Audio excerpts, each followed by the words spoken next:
Hey everybody, Jason Wing here, one of the guys on staff with Apex. My official title is the Growing Ministries Team Lead. Basically what that means is I provide leadership, encouragement, and support for all the house church shepherds within our network. I'm here this morning to share with you just a few thoughts on the distinctives between churches and small groups. Kind of wanted to lay out for you 8 different distinguishing marks between the two types of groups.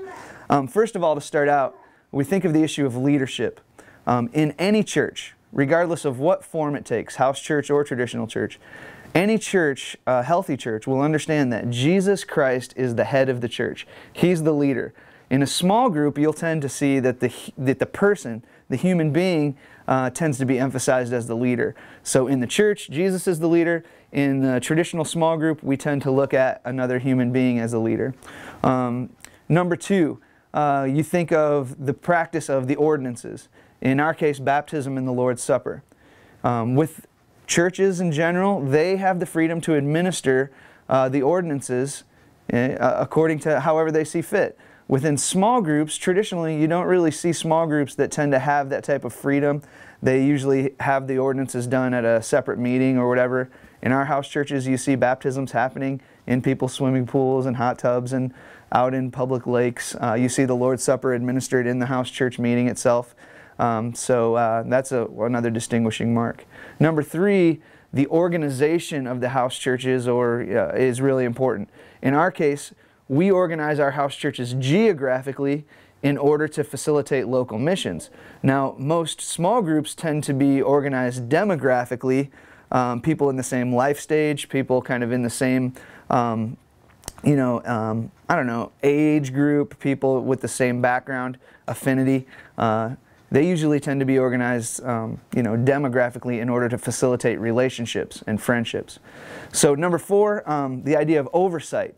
Now, with any church, we believe that qualified biblical elders should be overseeing the church. So that's the way our house churches are set up. Our oversight is done by qualified biblical elders, whereas small groups will tend to not necessarily have an elder overseeing them. Usually small groups have kind of a staff person who may or may not be an elder who just manages the small groups within their network. So that's a distinguishing mark.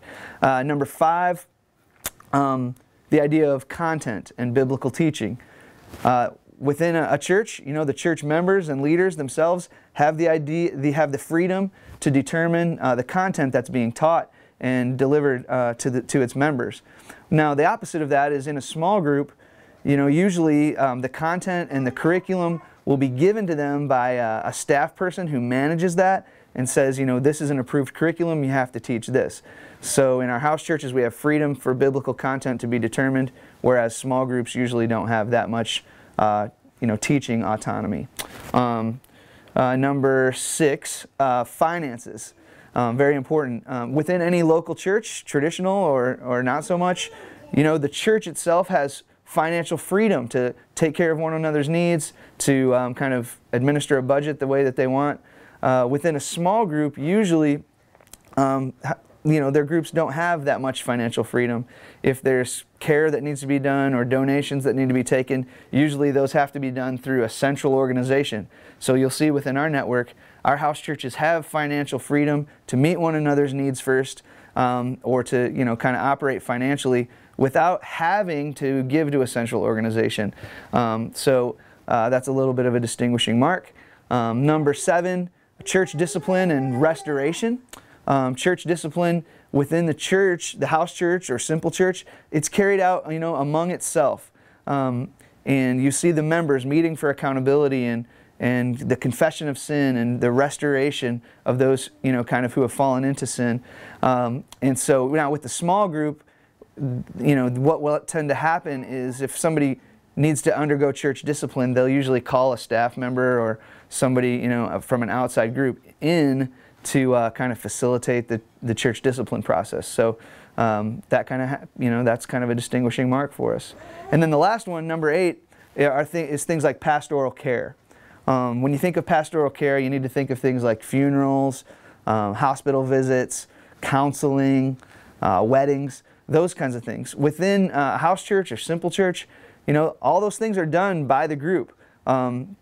So weddings and funerals and hospital visits, all that stuff is being done by the members of the house church. Whereas with the small group, you know, they tend to look to an outside pastor, a trained minister, to be able to come and provide all those things for them. So those are some of the distinguishing marks between house churches and small groups.